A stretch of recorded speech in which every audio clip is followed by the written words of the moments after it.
While evolution teaches the idea of favored races, the Bible says that God hath made of one blood all nations of men, and that mankind was given dominion over every living thing upon the face of all the earth.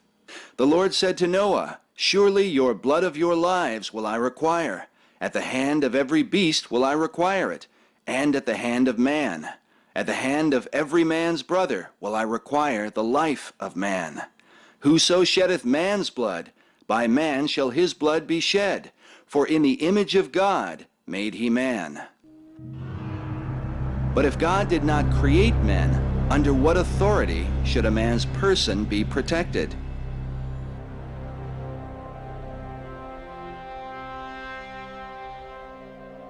I've asked evolutionists all over the country, if evolution is true, I have a simple question. How do we tell right from wrong? How does anybody tell right from wrong if evolution is true?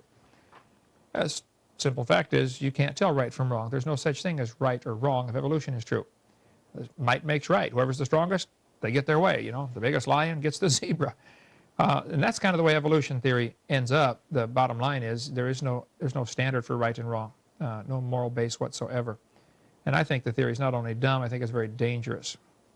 Shortly after Darwin's theory was published, a man named Christopher Columbus Langdell became dean of Harvard Law School.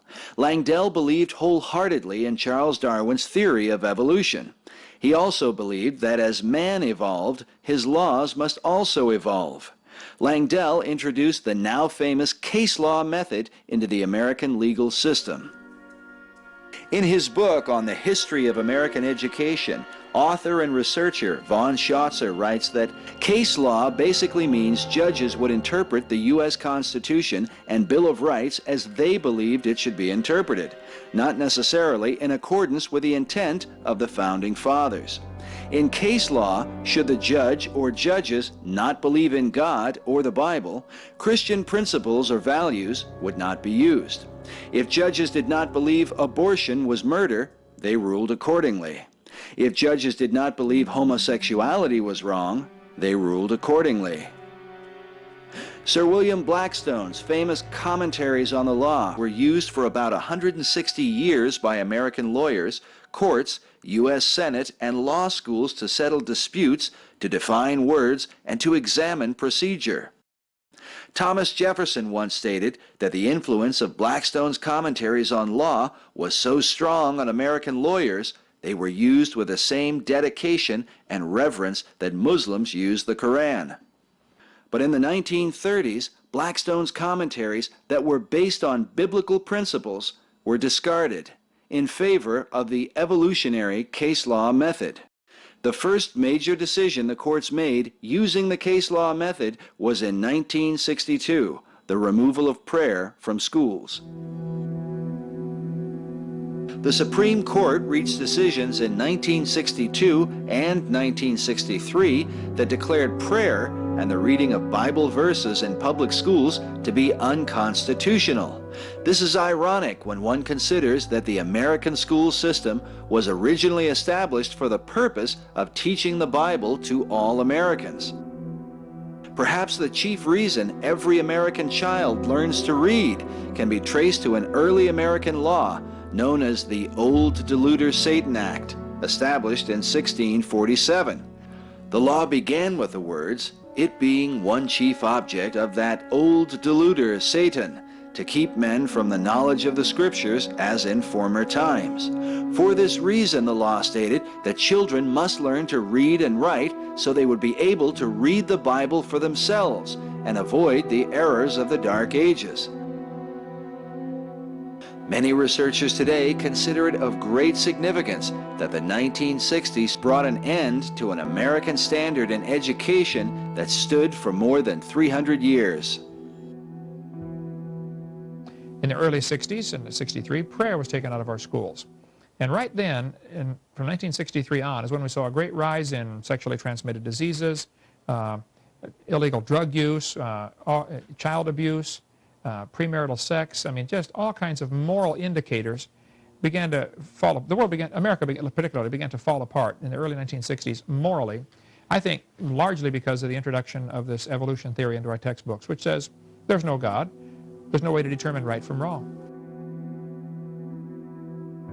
While biblical teachings on the creation have been removed from schools, the pagan doctrine of evolution has deceptively replaced them. Evolution is perhaps most clearly seen in the Hindu teaching of reincarnation. Dying and living, this endless cycle of reincarnation.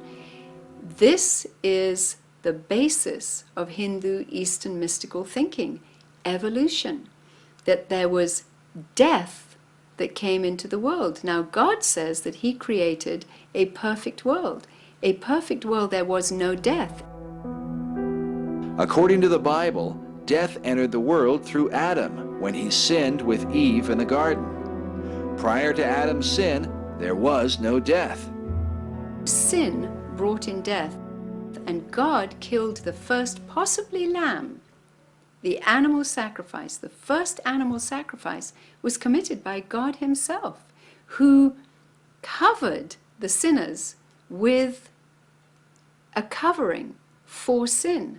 And this was a foreshadowing of what He would do through Jesus Christ, that there would be a death and a blood sacrifice to cover sin. So to say that there was death before life and this endless cycle of reincarnation and evolution, which is synonymous, that the two of them go together, is unbiblical. So here we have in schools today, for instance, a faith that undergirds paganism, heathenism, mystical Eastern thinking, which is evolution, which is now being taught in schools as part of a conditioning process, whereas creationism has been taken out of schools because they say it's religious because it comes from the Bible. So you've got one faith, the faith on how the world began, creationism, taken out of the classroom because it's not scientific, but you've got another faith that undergirds Eastern mysticism, evolution, being brought into the classroom, called a science. But why did evolutionary theory gain such strength and power in a nation founded on biblical principles? And how did so many come to believe that evolution is fact rather than theory? The mainstream offers the following view, which seems typical. Before the 19th century, Western man looked to the Bible for an explanation of his origins. In the story of Genesis, God created man from the dust of the earth 6,000 years ago. But when man dug into the earth for answers, he found evidence that appeared to tell a different story. Evolution. But is this really what happened? Did the physical evidence give man reason to doubt the biblical account? Or did man create a theory and then go looking for some way to prove it? Modern sources, like this documentary hosted by Charlton Heston, have begun to admit that this was indeed the case. When Darwin's theory of evolution was embraced, it was assumed that in the next century enough fossil evidence would be found to prove that man had evolved from the apes. Darwinists have promised us a missing link, and so they've got to deliver. They've got to come up with one. Any missing link will do, it seems. Any missing link will do, it seems. Darwin published his theory in 1859. It was half a century later before any evidence arrived to support it. In 1912, British scientist Charles Dawson made the Piltdown Man discovery and changed the world. Piltdown Man was considered the missing link, supposedly the skull and jawbone of a half-man, half-ape mutation. It convinced millions that Darwin's theory was scientifically proved. But in 1953, some 40 years later, Piltdown was declared a hoax. It was somebody taking a human skull and an ape's jawbone. They broke off the joint where they would fit together so they couldn't tell, then filed them down, made them look really old, and buried them in a gravel pit. It was a hoax, a deliberate, either a joke, which they never told anybody about for 40 years, or a lie to try to prove the evolution theory. In either case, it may be said that no other discovery in the 20th century has had as great an impact on furthering evolution than Piltdown.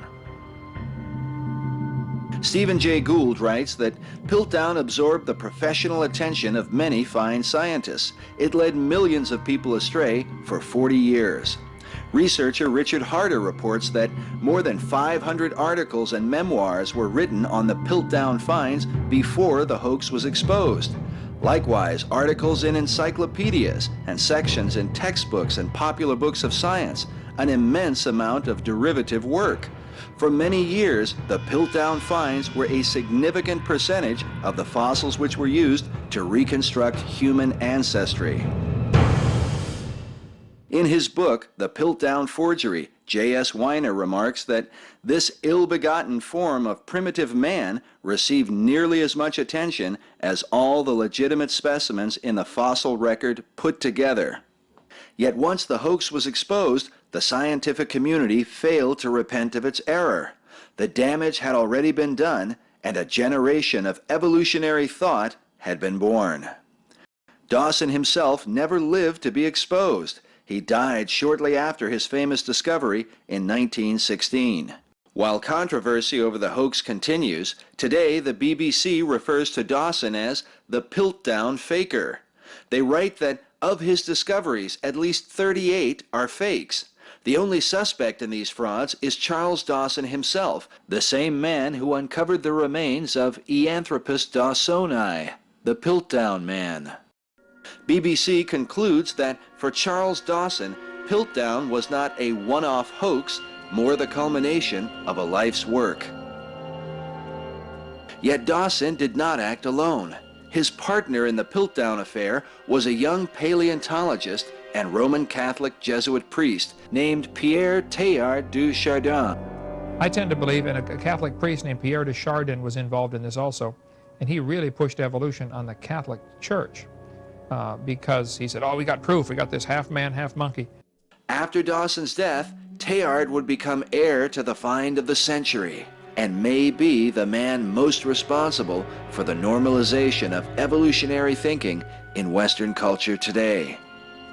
Teilhard would go on to work in China and take part in the now famous Peking Man discovery, a collection of would-be missing links that mysteriously disappeared in 1941 before anyone could fully examine them. Of 175 fossil fragments recorded, all were supposedly lost. Only the notes and photographs taken by Teilhard and his team of scientists remain. Modern critics question the integrity of the find because of Teilhard's association with Charles Dawson, the Piltdown Faker. But Teilhard's scientific deceptions are minor when compared to the theological abyss that he sought to drag himself and humanity into. He wrote, "Is evolution a theory, a system, or a hypothesis? It is much more. It is the general condition to which all theories, all hypotheses, all systems must bow, and which they must satisfy henceforward if they are to be thinkable and true. Evolution is a light illuminating all facts, a curve that all lines must follow." Treated as an apostate by the Vatican, banned from teaching, and forbidden to publish his writings, Teilhard became the hero of sophisticated Protestants and then returned to the good graces of Rome 26 years after his death. The Catholic Church, that once rejected evolutionary thinking, seems to have been among those who bowed to its hypothesis, largely due to the influence of Teilhard, who had become a hero and role model for a whole generation of younger priests and theologians. He set the stage for the renewal movements which finally came to flower in the era of Vatican II. Vatican II is the Catholic document that launched the ecumenical movement for the purpose of ultimately unifying mankind in a universal faith. Evolution plays a key role in ecumenism since the pagan religions of the world are largely based on its precepts. Under Pope John Paul II, Rome now considers evolution to be a part of the gospel truth. It is reported that the Pope has put the teaching authority of the Roman Catholic Church firmly behind the view that the human body is the product of a gradual process of evolution. But the influence of this Jesuit priest would reach far beyond the walls of Rome. In 1985, author Marilyn Ferguson published her controversial book, The Aquarian Conspiracy, which USA Today called the Handbook of the New Age. In it, Ferguson describes a worldwide conspiracy of people seeking to bring about a paradigm shift in global consciousness. In the Los Angeles Times, Marilyn Ferguson revealed that Teilhard was the name most frequently mentioned by 185 leaders in the New Age movement when Ferguson asked who was the most influential person in their lives.